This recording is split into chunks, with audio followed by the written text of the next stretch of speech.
자, 대한제국을 선포하고 여러 가지 근대적인 개혁을 추진해 갔다는 거 한번 정리해 보도록 할게요. 대한제국의 여러 가지 근대적인 개혁. 자, 여러분이 뭐 근대적인 게 뭐가 중요해? 라고 생각할 수 있어요. 하지만 조선은 항상 두 가지 축이 있었죠. 하나는 유교였고요. 하나는 농사 위주의 사회였잖아요. 그러니까 조선은 말 그대로 옛날 사회였던 거지. 유교를 바탕으로 한 신분제도가 있던 사회였고 농사를 지어서 먹고 살던 시대였죠. 여러분 지금 유교 물론 임금에 대한 임금이 어디 있어, 그치? 뭐 충성한다는 사람 있나요? 국가에게 충성 이렇게 하지 왕에게 충성 이런 거 없잖아요. 부모님에게 효도를 하긴 하지만 조선시대에 비할 수는 없겠죠. 그 다음 조선시대처럼 신분제도 있나요? 없죠. 여러분 뭐 농사지어서 먹고 사시는 분도 물론 있겠지만 대부분의 사람은 농사를 짓지 않죠, 요즘엔. 그러니까 바로 이런 사회에서 우리가 완전히 근대적인 사회로 변했다. 여러분이 이미 지금 이렇게 근대적인 사회에 살고 있는 거예요. 지금은 너무나 당연해졌기 때문에 여러분이 모르는 거지. 바로 이 조선에서 완전히 근대적인 사회로 바꾸기 위한 노력을 이때부터 해나갔다 라는 것이에요. 그래서 이때부터 과연 어떤 근대적인 시설들을 마련했는지 생각을 해보면 당연히 근대적인 사회를 만들기 위해선 많은 물건을 생산해야 되죠. 그래서 공장을 세우고 공장을 운영하기 위한 이 회사를 설립하기 위해서 여러 가지 노력들을 기울이겠죠. 맞아요? 그래야 많이 생산해야 많이 무기도 만들고 물건도 만들어서 뭐 전쟁도 더 잘할 수 있고 백성들도 풍부한 물건을 바탕으로 쓸 수 있잖아요. 그렇죠? 이런 것들을 지원하기 위해서 굉장히 노력을 한다. 이렇게 생각해 주시면 되겠어요. 그러니까 근대적 사회에 바로 공장이나 회사를 세우기 위해서 노력한다. 그다음에 여러분의 부모님이나 그치 뭐 여러분 주변 사람들 많이 공장이나 회사에서 일하잖아요. 우리가 알고 있는 뭐 현대자동차, 뭐 삼성전자, 엄청나게 많은 회사가 대한민국에 있잖아요, 그렇죠? 그런 회사에 다니면서 대한민국 사회가 운영되잖아. 그러니까 이런 개혁이 근대적 사회로 향하기 위한 걸음이 이때부터 시작되었다라고 생각해 주시면 되겠어요. 그다음 조선 사회에서는 모르는 게 너무 많죠. 그렇기 때문에 사람은 배워야 된다. 그래서 외국에 유학생들을 보내서 기술을 배워오게 한다. 됐죠. 그리고 바로 학교를 세워서 인재 양성을 위해서 굉장히 노력하게 됩니다. 알겠나요? 네, 그러면 이때 외국의 유학은 어디로 많이 보내겠어요? 주로 많이 보내는 게 가까운 건 일본.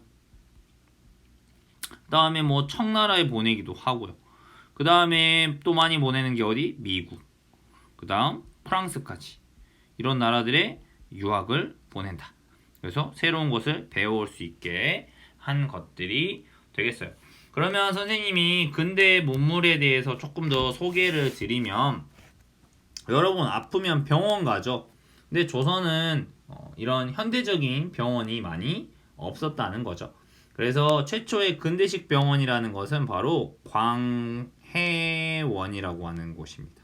서양 의사 알렌이라는 사람이 처음으로 이런 서양식 병원을 만들었다고 해요. 알겠죠? 그냥 들어만 놓으세요. 그러니까 현대식 병원. 뭐 지금으로 말하면 뭐 서울대병원, 뭐 현대 아산병원, 삼성병원 같은 이런 근대식 병원.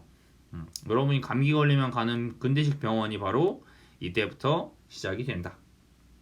물론 뭐 한의원을 가는 친구도 있겠지만요. 여러 가지들을 만든다. 그 다음에 방문국이라는 걸 만든다. 그냥 들어만 놓으세요.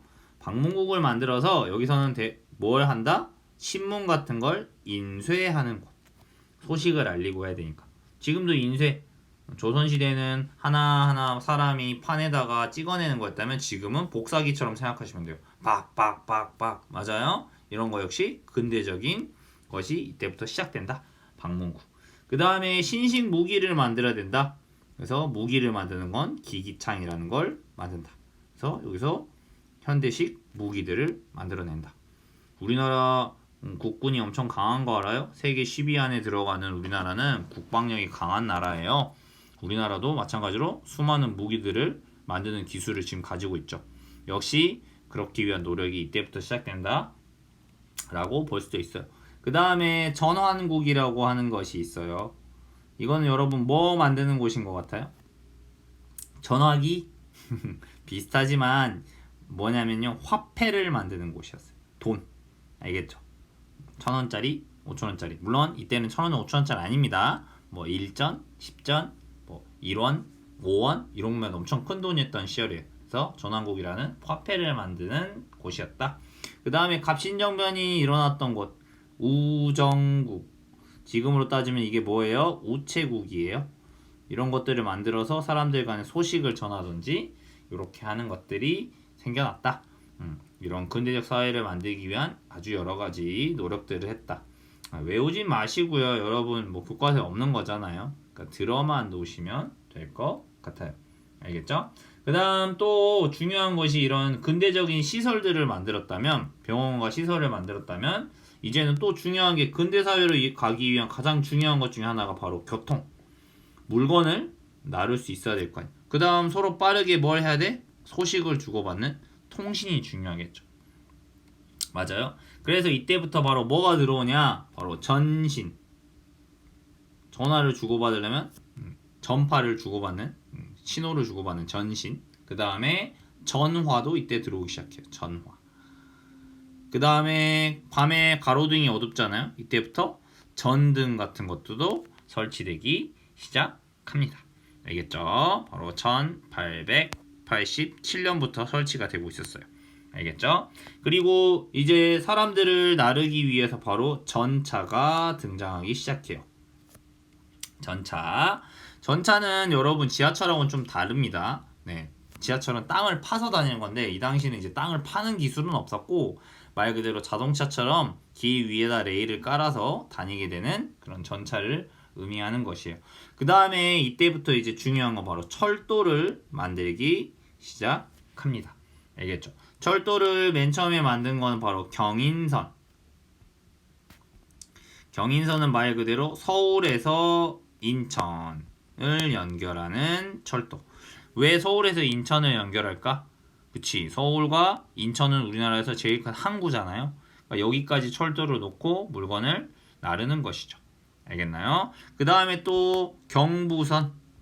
말 그대로 서울에서 부산까지예요. 이거는 서울에서 부산까지도 철도를 놓는다. 마찬가지로 부산이 뭐예요? 항구잖아요. 우리나라 철도는 대부분 서울에서 시작해서 항구 도시까지 연결되게 이렇게 놓게 되는 것이죠.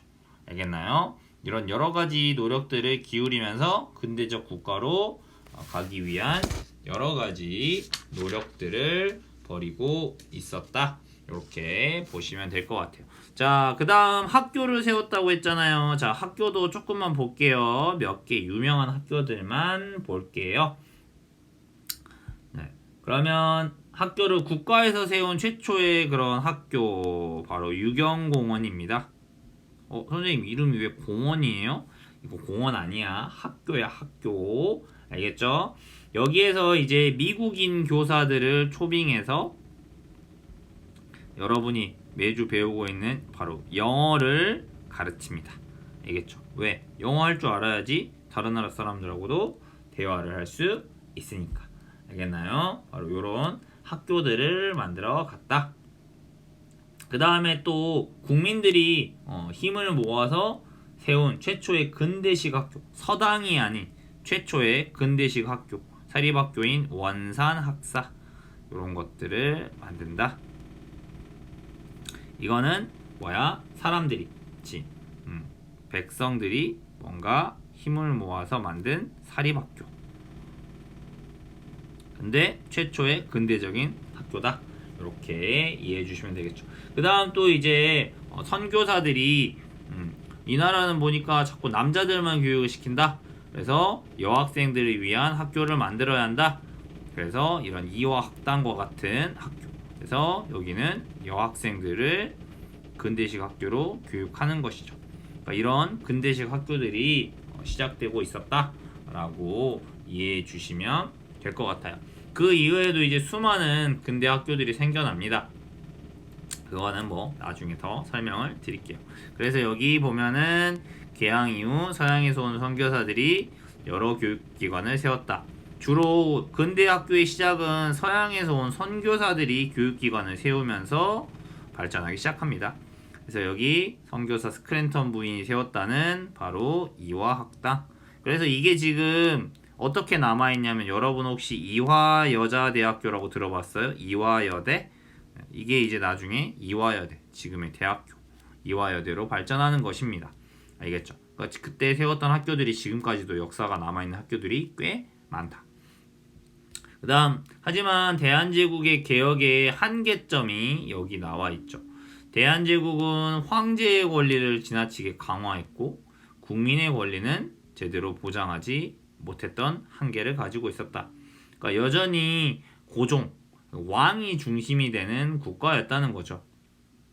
더 수많은 사람들의 힘을 모아서 근대적인 국가로 나갔어야 되는데 그러지 못하고 여전히 황제가 모든 것을 결정하고 이렇게 한다 보니 아무래도 제대로 된 개혁이 이루어지긴 조금 어려웠다. 이렇게 판단해 주실 수가 있겠네요. 자, 대한제국이 추진한 근대적 개혁의 의의가 바로 의미는 뭐겠어요? 근대적인 국가를 만들기 위한 노력이었겠죠. 국가를 위한 노력. 이렇게 생각해 주시면 될 것 같아요. 수많은 것들을 기본을 쌓았죠. 기초를 쌓았죠. 하지만 한계점은 분명했다는 거죠. 여기 한계점이 잘 나와 있죠. 황제의 권한이 너무 강했고 국민들의 기본적인 권리, 인권이나 이런 것들은 제대로 보장하지 못했다. 이렇게 그 다음 요거는 황구단에서 즉위식을 한 거의 의미는 한번 보시고요. 제일 중요한 건 결국 중국과의 4대 관계를 없애겠다. 중국 이제 간섭하지 마. 그래서 서양 여러 나라와 일본의 간섭에서 벗어난 자주 독립국임을 상징적으로 보여주는 것이다. 그래서 이게 바로 그 당시 대한제국을 선포하고 고종이 찍은 사진이죠. 보시면 고종이 뭐예요? 왕이 입던 옷을 벗었죠? 맞아요. 곤룡표라고 하는 그런 옛날식 옷 버렸죠? 현대식 옷으로 갈아입었죠? 그 다음에 머리카락 어떻게 했어요? 머리도 이제 짧게 잘랐죠. 이런 것들 옷도 마찬가지로 근대식 옷, 그치? 머리도 잘랐죠. 조선이 근대적 국가로 나아가겠다는 의지를 보여주는 그런 사진이라 볼 수 있죠. 이건 실제로 고종의 모습입니다. 알겠죠? 좋아요. 그 다음 대한제국 시기에 변화한 서울거리 탐색하기. 계속 보면서 그냥 한번 쭉 봅시다. 대한제국은 도로를 넓히고, 그치? 도로를 넓혀야지 물건들이 왔다 갔다 할 거 아니에요? 그 다음 여러분 집 앞에나 자동차 다니는 길 보면 많이 넓히고 있지. 그 다음 아까 말했지 전기 이제 들어오기 시작했다고.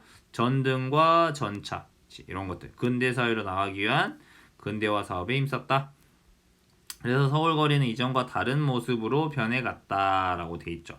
자, 그렇게 보시면 그래서 이제 뭐가 보여요? 여기에 보면은 전봇대가 보이죠? 전봇대는 전기선을 설치하는 거잖아요. 그 다음 여기 보시면 이렇게 레일이 보이잖아요. 이게 바로 뭐가 다니던 레일이야? 전차가 다니던 레일이다. 알겠죠? 이렇게. 그 다음 지붕들도 좀 바뀐 것 같고요. 그죠?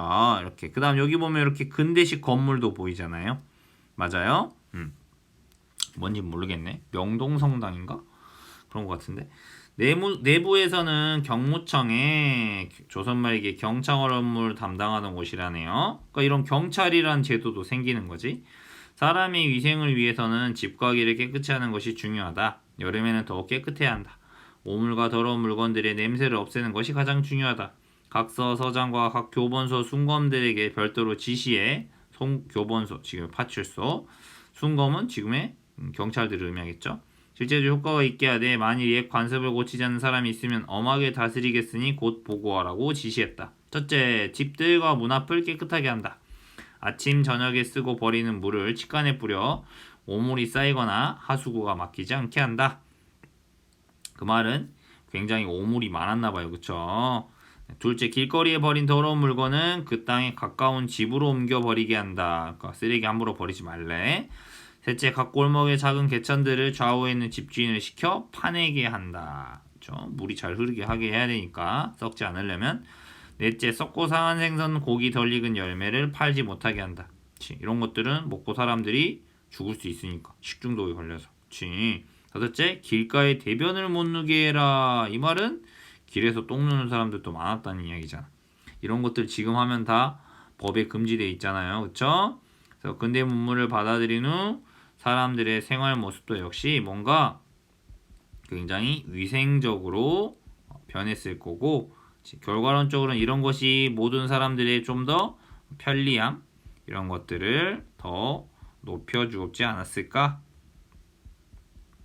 이렇게 생각해 볼 수 있겠죠. 좋아요. 자, 이렇게 대한민국이라 자꾸 대한민국이라 그래. 자, 조선은 대한제국으로 바꾸고 근대화를 위한 아주 많은 노력들을 기울였다.